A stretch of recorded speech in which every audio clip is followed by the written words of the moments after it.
In the book, you also highlight that the most successful entrepreneurs are not the smartest, but they're the most consistent.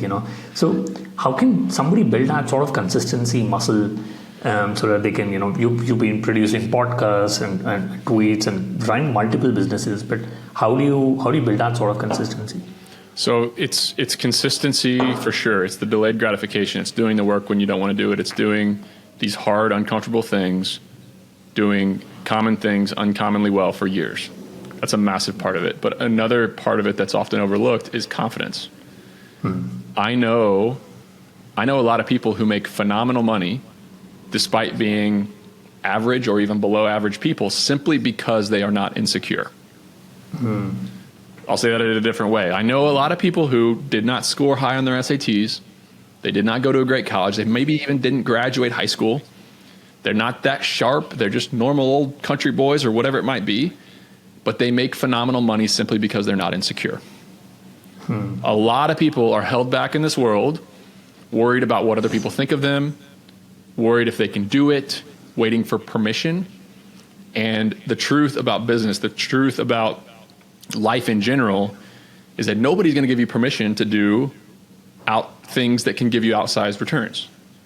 Nobody was going to give a guy like me from Southern Indiana who studied labor relations in college, nobody was going to give me permission to build a real estate private equity company.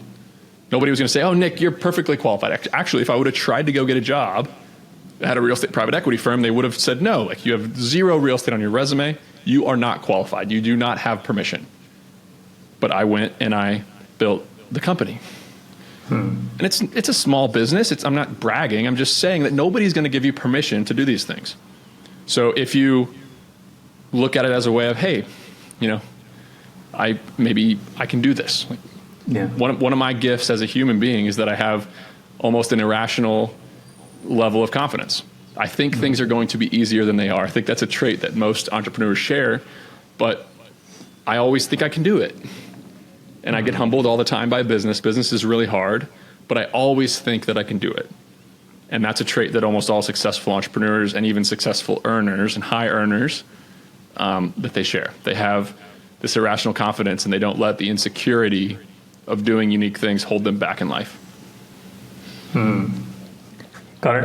And how do you build that sort of, obviously, you need to have that sort of confidence, but how do you build that sort of circle of, of friends and mentors who can, pull you along? Are you part of some membership groups like EO, entrepreneur organizations or something? Would you suggest people to, get that sort of mentorship? So one of the unfortunate things about business is that if you start to have a little bit of success, a vast majority of people will not root for you and they'll actually try to pull you down because your success makes them feel worse about themselves.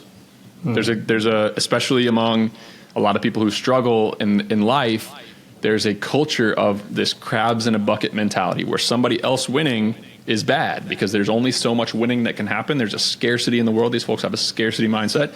And so one of the crabs trying to crawl out of the bucket, all the other crabs are going to grab them and pull them back down.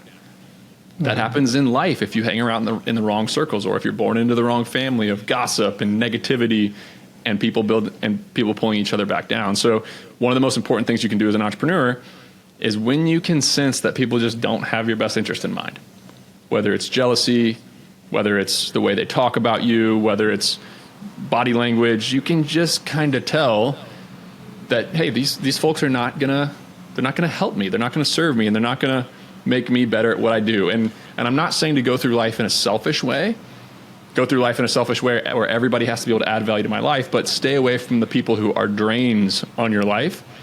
Because man, being in these unhealthy relationships, it's career suicide. And I think, it goes all the way to marriage. If you marry the wrong person who is a manipulator or a very pessimistic person or just selfish, man, it's very, very difficult to succeed.